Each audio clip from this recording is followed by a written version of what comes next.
নমস্কার, আপনাদের সকলকে শুভ ঠাকুরবাড়ি আরও একটি নতুন ভিডিওতে অনেক অনেক স্বাগত জানিয়ে আজকের ভিডিওটি শুরু করছি।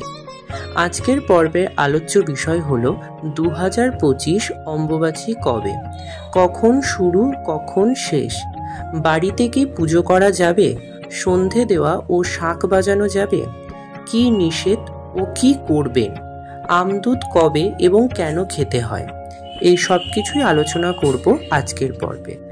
তবে ভিডিওটি শুরু করার আগে আপনাদের সকলের কাছে অনুরোধ রইল, কমেন্ট বক্সে অবশ্যই মা কামাখ্যার নামে জয়ধ্বনি দিয়ে যাবেন।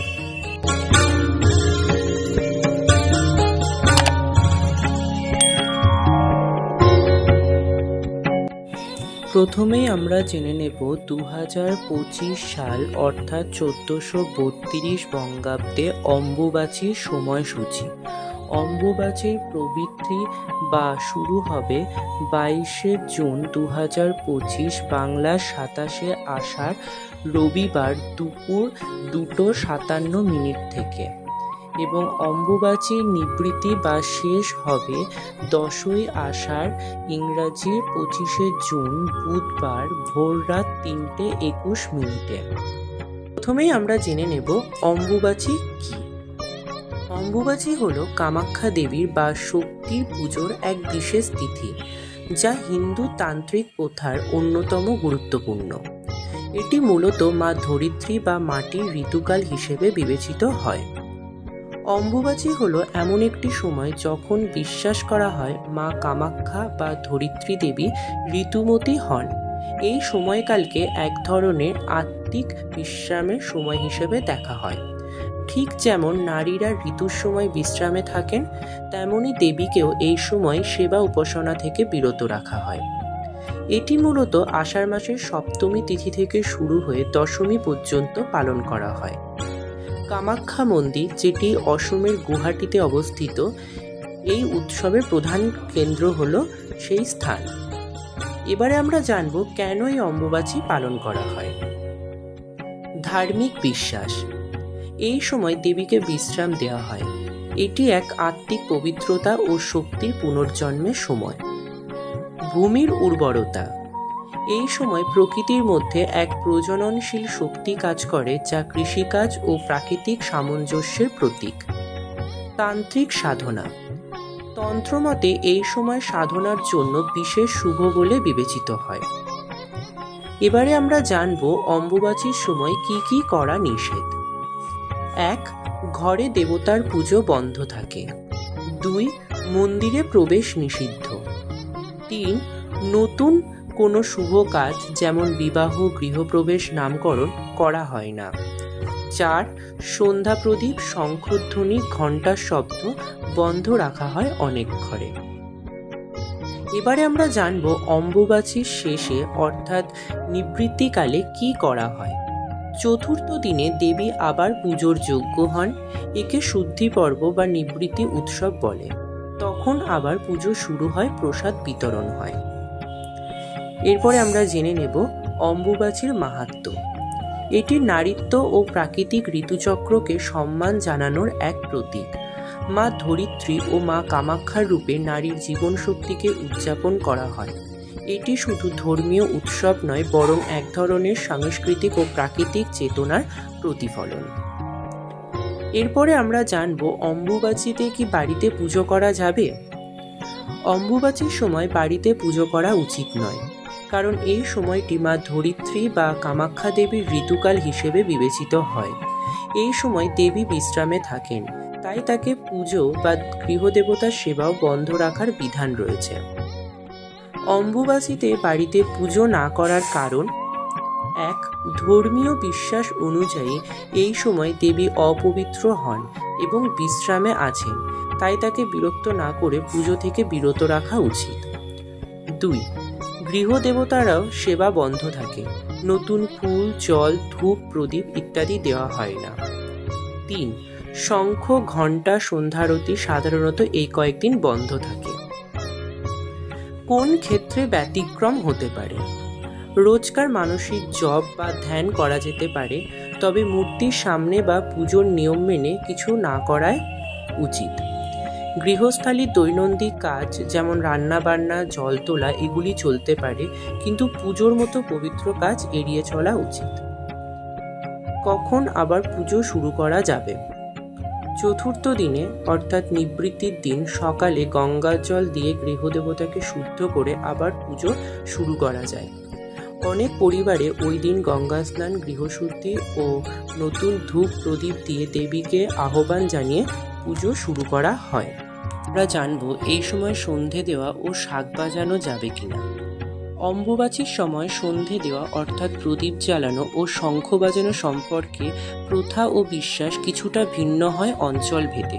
তবে সাধারণ নিয়ম অনুযায়ী এই সময় সন্ধ্যা প্রদীপ দেওয়া হয় না, কারণ দেবী বিশ্রামে থাকেন বলে তাকে আলো, ধূপ বা গন্ধে বিরক্ত না করাই রীতি।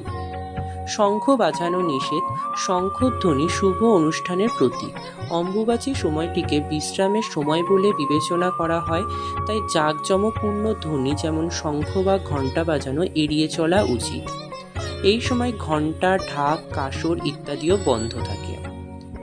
তবে কিছু কিছু পরিবারে সম্পূর্ণ না বন্ধ রেখে নিম্নস্বরে সন্ধ্যা প্রদীপ দেওয়া হয়, তবে শঙ্খ বাজানো বাদ দেওয়া হয়। কেউ কেউ শুধুমাত্র রন্ধনশালায় বা তুলসীতলায় ছোট্ট প্রদীপ জ্বালান, সেটাও দেবতার উদ্দেশ্যে নয়, বরং আলোর ধারাবাহিকতা বজায় রাখার জন্য। নিবৃত্তির দিন অর্থাৎ চতুর্থ দিন দেবীর পূর্ণ শুদ্ধি হয়, তখন আবার শঙ্খ, ঘণ্টা, প্রদীপ, ধূপ সবকিছু চালু করা হয়। অনেক পরিবার এই দিন দেবীকে গঙ্গার জল দিয়ে স্নান করিয়ে নতুন করে পুজো শুরু করেন। এরপরে আমরা জানবো এই সময় কি কি করবেন ও কি কি করবেন না। অম্বুবাচী পর্বে হিন্দু ধর্মীয় বিশ্বাস ও তান্ত্রিক রীতির উপর ভিত্তি করে কিছু কাজ করা উচিত এবং কিছু কাজ থেকে বিরত থাকা উচিত। সেই কাজগুলি কি কি? অম্বুবাচীতে কি কি করবেন? 1. নিজস্ব জপ ও ধ্যান করতে পারেন। 2. নিয়মিত ঘরদোর পরিষ্কার রাখা। 3. সাত্ত্বিক আহার গ্রহণ, যেমন পেঁয়াজ, রসুন ও মাছ, মাংস, মদ এড়িয়ে চলা। 4. শুদ্ধ ও সংযত জীবনযাপন। 5. ধৈর্য রেখে আত্মসংযম পালন। 6. অম্বুবাচীর মাহাত্ম্য শোনা ও পড়া। 7. পুজোর জায়গা বা গৃহদেবতার ঢেকে রাখা। 8. চতুর্থ দিনে গঙ্গাজল দিয়ে গৃহদেবতাকে স্নান করিয়ে নতুনভাবে পুজো শুরু করা। এরপরে জানবো অম্বুবাচীর দিন কি কি করবেন না। 1. মূর্তি বা গৃহদেবতার পুজো অর্চনা, ফুল দেওয়া, ধূপ দীপ দেওয়া ইত্যাদি কাজগুলি করবেন না। 2. শঙ্খ বাজানো, ঘণ্টা বাজানো, ঢাক, কাসর বাজানো করবেন না। 3. সন্ধ্যা প্রদীপ জ্বালানো, বিশেষ করে পুজোর ঘরে। 4.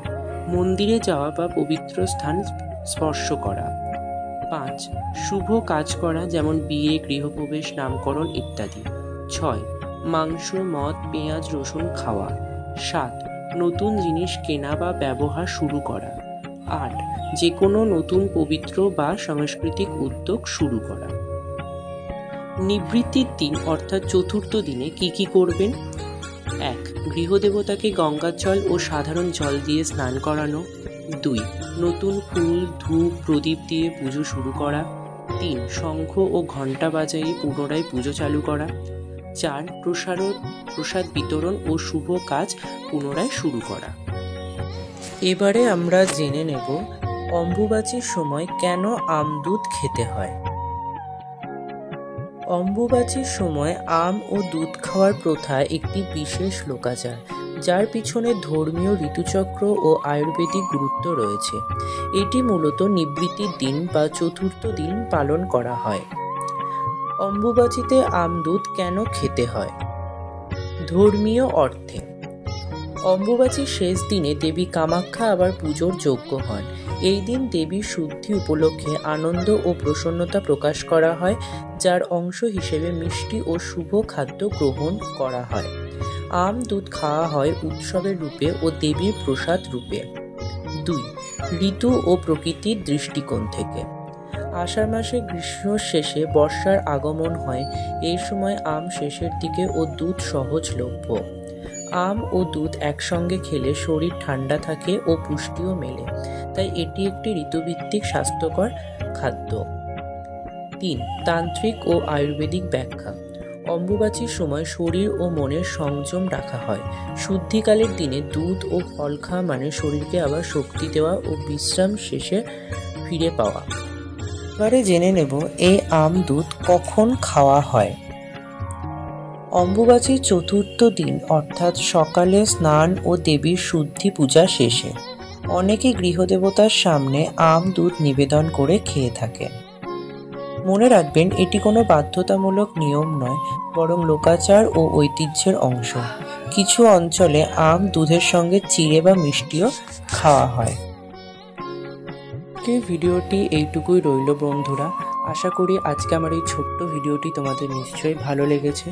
যদি ভিডিওটি ভালো লেগে থাকে তাহলে ভিডিওটিতে একটি লাইক করে চ্যানেলটি সাবস্ক্রাইব করে আমার পাশে থাকবে এবং কমেন্টের মাধ্যমে আমাকে অবশ্যই জানাবে আজকের এই ভিডিওটি তোমাদের কেমন লাগলো। এরপরে দেখা হবে নতুন কোনো ভিডিওর সঙ্গে।